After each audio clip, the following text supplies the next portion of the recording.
வணக்கம். தமிழ் மூவியோட அடுத்த வீடியோவில் உங்களை சந்திக்கிறேன். இந்த வீடியோவில் என்ன பார்க்க போகிறோம் அப்படின்னா, என்னோடய life style, one day in life அப்படின்னு சொல்லலாம். நிறைய பேர் வந்து எப்படி டைம் மேனேஜ் பண்ணுறீங்க அப்படின்ற மாதிரி கேட்டிருந்தாங்க.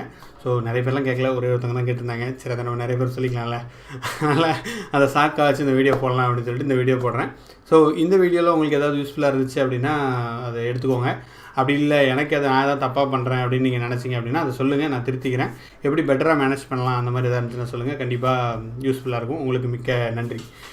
அண்ட் பேசிக்காக காலையில் எப்போவுமே கிளாஸ் இருக்கும். எனக்கு வந்து 7 மணிக்கு கிளாஸ் இருக்கும். வீக் டேஸில் எடுத்துகிட்ருக்கேன். ஸோ 7 மணிக்குன்னா நான் 6 மணிக்கு எந்திரிக்கணும். 6 மணிக்கு எந்திரிச்சு குளிச்சு ரெடியாக இருந்தால் தான் கிளாஸ் எடுக்கிறது கரெக்டாக இருக்கும்.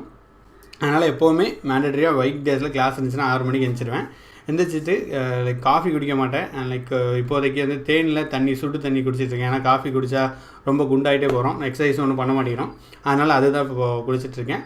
அதுக்கப்புறம் ஒரு 6:30 குளிச்சுட்டு கரெக்டாக ஒரு 7 மணிக்கு கிளாஸ் ஸ்டார்ட் ஆகும். இது நார்மல் டேஸில் கிளாஸ் இருக்கும்போது நடந்துகிட்ருக்கும். அண்ட் இப்போ புதுசாக ஒரு ஹேபிட் வந்து ஸ்டார்ட் பண்ணிகிட்ருக்கேன். அதாவது வந்து குக்கிங். மார்னிங்கில் வந்து எழுந்திரிச்சு குக் பண்ணலாம் அப்படின்ட்டு ஒரு ஐடியா. அண்ட் அது வீட்டில் இருக்கவங்களும் கொஞ்சம் ரெஸ்ட்டு கொடுக்குது. அப்புறம் நமக்கும் ஒரு ஜாலியாக ஒரு ஃப்ரெஷ்ஷாக இருக்குது காலையில் குக் பண்ணால். அப்படி குக் பண்ணுற மாதிரி இருந்துச்சுன்னா காலையில் ஒரு 5 மணிக்கு இல்லைனா 5:30க்கு எழுந்திரிச்சிடுவேன். முந்தின நைட்டே காயெல்லாம் கட் பண்ணி வச்சுட்டு காலையில் எழுந்துச்சி கடற்கடன்ட்டுலாம் பண்ணணும். லைக் எங்கள் அப்பா ஹெல்ப் பண்ணுவாங்க. அதில் ஃபுல்லாக எப்படி பண்ணணும் அப்படின்ற ப்ரொசீஜர்லாம் கற்றுக் கொடுத்துட்ருக்காங்க. கூடிய சீக்கிரத்தில் நானே சுயமாக சமைச்சு எல்லாேருக்கும் சாப்பிட வைக்கணுன்ட்டு ஆசை. அது பண்ணுவேன். ஸோ 5 மணிக்கு ஆரம்பித்தா அது கிட்டத்தட்ட ஒரு 6-6:30க்கு முடியும். அப்படின்னா 6:30 கடற்கடன் குளிச்சுட்டு 7 மணிக்கு கிளாஸ்க்கு வந்து உட்காந்துருவேன். முன்னாடி வந்து எனக்கு வந்து நான் 7 மணிக்கு கிளாஸ் எடுக்கிறேன், எனக்கு வந்து ஒரு திமிரு இருந்துச்சு. நான் 7 மணிக்கு கிளாஸ் எடுக்கிறேன், என்னால் எப்படி குக்கிங்லாம் பண்ண முடியும் அப்படின்ட்டு யோசிச்சுட்டு இருந்தேன். அப்போது ஒரு தப்பான யோசனையில் இருந்தேன். ஆனால் அதுக்கப்புறம் யோசிச்சு பார்த்ததில் திடீர்னு ஒரு தாட் வந்தது. எவ்வளோ பெண்கள் வந்துட்டு 6 மணிக்கு 7 மணிக்கு ஆஃபீஸ் போகிறாங்க. அவங்க என்றைக்காவது சொல்லியிருக்காங்களா நான் வந்து குக்கிங் பண்ணணுமா, அது என் வேலை இல்லை அப்படின்ற மாதிரி அவங்க என்றைக்குமே சொன்னதே கிடையாது. ஸோ அவங்க அவ்வளோ டெடிக்கேட்டடாக அவ்வளோ இதாக அவங்க வேலையை பண்ணும்போது நம்மளும் கண்டிப்பாக பண்ணணும் அப்படின்ற மாதிரி ஸ்டார்ட் பண்ணியிருக்கேன். ஸோ ரொம்ப ஜாலியாக இருக்குது. 5 மணிக்கு எந்திரிக்கிற பெரிய விஷயம் கிடையாது. ஒரு காலத்தில் எந்திரிச்சு ட்ரை பண்ணிகிட்டு இருந்தோம். ஸோ எந்திரிச்சோடனே குக் பண்ணிவிட்டு அந்த நாள் வந்து நல்லாயிருக்கும். இன்றைக்கி என்ன பண்ணோன்னு பார்த்தீங்கன்னா, இன்றைக்கி லைக் புளிக்குழம்பு வச்சுருந்தேன். அதுக்கப்புறம் புளிக்குழம்பு அண்ட் சவ் கூட்டு, அதில் கடைசியில் சோறு. இதெல்லாம் இன்றைக்கி வந்து இன்றைய மெனு. ஸோ யாராவது சாப்பிட வரணும்னா வாங்க, உங்களுக்கும் சாப்பாடு சேர்த்து செஞ்சு தரேன். அண்டு அதுக்கப்புறம் ஒரு நாள் ஒரு டிஷ் வந்து புதுசு புதுசாக ட்ரை பண்ணிட்டுருக்கேன். சாம்பார் வைக்க ட்ரை பண்ணுறேன், ரசம் அது ஒரு நாள் வச்சுருக்கேன். ஸோ கொஞ்சம் கொஞ்சமாக பண்ணலாம். அதுக்கப்புறம் ஒரு 7 to 8 கிளாஸ் இருக்கும். 8 to 8:30 வந்து நமக்கு அந்த டவுட்ஸ்லாம் கேட்பாங்க. லைக் அப்படியே ட்ராக் ஆகும், வீடியோ ரெக்கார்டிங் எடுத்து அப்லோட் பண்ண, அந்த மாதிரி கொஞ்சம் கொஞ்சம் வேலைகள்லாம் இருக்கும். ஸோ 8:30க்கு வந்து கிளாஸ் கம்ப்ளீட்டாக முடிஞ்சிடும் மேக்ஸிமம். அதுக்கப்புறம் 8:30லேருந்து 9-9:30 வரைக்கும் நான் வீடியோ ஏதாவது போடுறேன்னா போடுவேன். அப்படி இல்லை அப்படின்னா லைக் பேப்பர் எதாவது படிச்சுட்டு புக் எதாவது படிக்கணும்னா படிப்பேன். ஸோ இப்போது ரெக்கார்ட் பண்ணிட்டு இருக்க வீடியோ கூட காலையில் 8 மணி ஆகுது. இன்றைக்கி வந்து கிளாஸ் இல்லை. ஆக்சுவலி இன்றைக்கி தினேஷ் எடுத்துகிட்ருக்காரு. ஸோ கிளாஸ் இல்லை. ஸோ இன்றைக்கி இந்த வீடியோ நான் ரெக்கார்ட் பண்ணிகிட்ருக்கேன். அதுக்கப்புறம் ஆஃபீஸ் 9:30 கிளம்பிட்டு போயிடுவேன். மேக்ஸிமம் ஆஃபீஸ் வந்து பைக்கில் தான் போவேன். ஒரு 3 to லைக் வீக்கில் ஒரு 4 நாள் 3 நாள் பைக்கில் போயிடுவேன். ஒரு நாள் 2 நாள் வந்து பப்ளிக் ட்ரான்ஸ்போர்ட், அதாவது பஸ்ஸு. இங்கே நான் அடையாறுலேருந்து DLF போகணும். கிட்டத்தட்ட ஒரு 15 கிலோமீட்டர், 10-15 கிலோமீட்டர் இருக்கும். அதனால் ஒரு 10-10:30 மேக்ஸிமம் ஆஃபீஸ் போயிடுவேன். ஆஃபீஸ் போனால் எனக்கு முதல் நாளே மெயில் வந்துருக்கும், என்னென்ன வேலை இருக்குது அப்படின்ட்டு கடற்கடன் அதை பார்த்து ஃபோக்கஸ் பண்ணிகிட்டு இருப்பேன். இப்போ என்னென்னா ஒரே ஒரு இது நடக்குன்னா, நிறைய வாட்ஸ்அப்பில் வந்து எனக்கு நிறைய மெசேஜ்லாம் வருது, கால் நிறைய வருது வெளிலேருந்து. ஸோ அதனால் அந்த டயத்தில் கொஞ்சம் அவாய்ட் பண்ணிடுவேன். இப்போ மார்னிங்கில் அவ்வளோ ரிப்ளை பண்ணாமல் ஃபோக்கஸ்டாக ஒர்க்கில் இருக்கிற மாதிரி பார்த்துக்குவேன். அண்டு ஒர்க் ஆரம்பிச்சுன்னா ஒரு 12:30-1க்கு சாப்பிட போவேன். சாப்பிட்டுட்டு கொஞ்சம் நேரம் அங்கே சுற்றி ஏரியாவில் வாக்கிங், அந்த ஏரியாவில் DLF ஏரியாலே வாக்கிங் போய்ட்டுருப்பேன். ஸோ அந்த டயத்தில் ஏதாவது கால் வந்தால் எடுப்பேன். நானே யாருக்கா கால் பண்ணால் அந்த டைம் ஷெட்யூல் பண்ணிட்டு அந்த டயத்தில் பேசிக்குவேன். அதுக்கப்புறம் திருப்பி ஒர்க் ஆரம்பிச்சிடும்.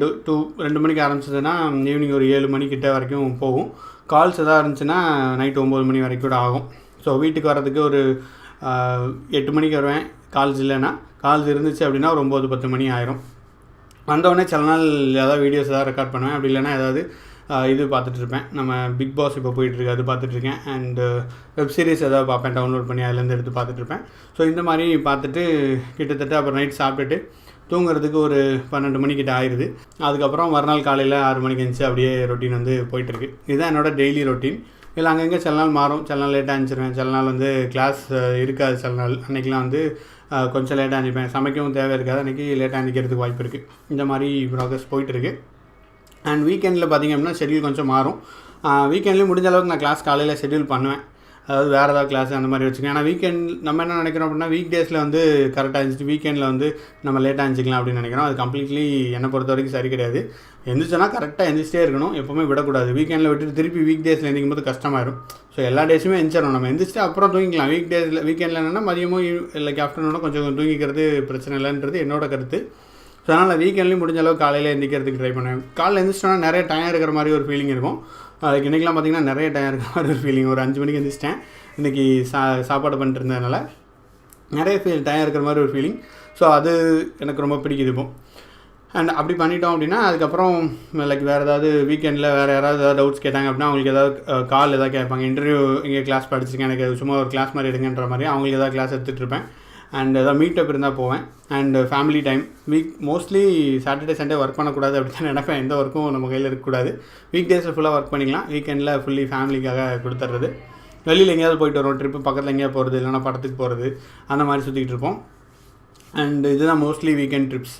அதுக்கப்புறம் இயர்லி ஒன்ஸ் பார்த்திங்கன்னா ஒரு பெரிய ட்ரிப் வந்து ஒன்று போட்டுருவேன், அதாவது லாங் ட்ரிப்.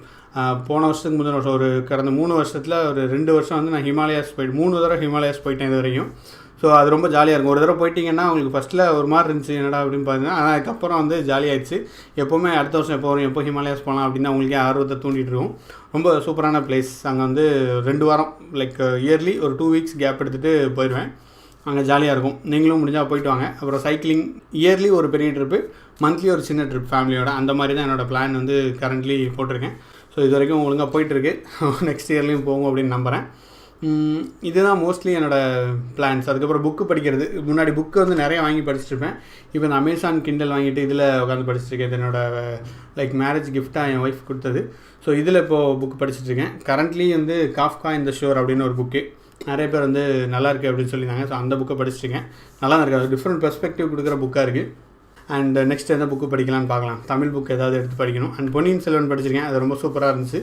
இப்போது அதுக்கடுத்தும் நிறைய தமிழ் புத்தகங்கள், சுஜாதா புக்ஸ் நிறைய படிப்பேன். ஸோ அந்த மாதிரி புத்தகங்கள்லாம் படிக்கும்போது உங்களுக்கு வேறு ஒரு வேர்ல்டுக்குள்ளே ட்ராவல் பண்ணிட்டு வர மாதிரி இருக்கும். ஏன்னா அதில் தான் நம்ம வந்து இன்ட்ராக்ட் பண்ணுறோம், நிறைய கற்றுக்குறோம்.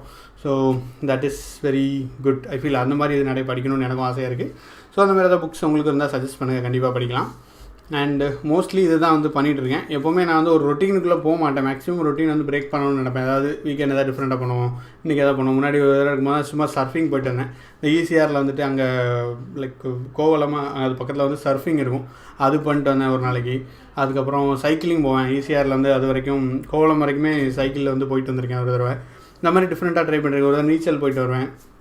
டிஃப்ரெண்ட்டாக நம்ம ட்ரை பண்ணிட்டு இருக்கணும், புதுசாக ட்ரை பண்ணணும்னு எனக்கு ஒரு சின்ன ஆர்வம். அந்த ஆர்வமில் தான் ஓடிக்கிட்டுருக்கு. ஸோ நெக்ஸ்ட் என்ன பண்ண போகிறேன் எனக்கு தெரியல. அடுத்த வருஷம் இந்த வருஷத்துலலாம் கண்டிப்பாக ஏதாவது புதுசாக பண்ணுவோம். அண்ட் இந்த வீடியோவில் உங்களுக்கு எதாவது யூஸ்ஃபுல்லாக இருந்திருக்குன்னு நம்புகிறேன். ஏதோ சம்திங் லைக் தட்.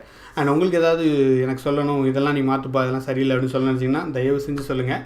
இந்த வீடியோவில் என்ன நீங்கள் பார்த்துருந்தீங்க அப்படின்னா மிக்க நன்றி. அடுத்த வீடியோவில் உங்களை சந்திக்கிறேன்.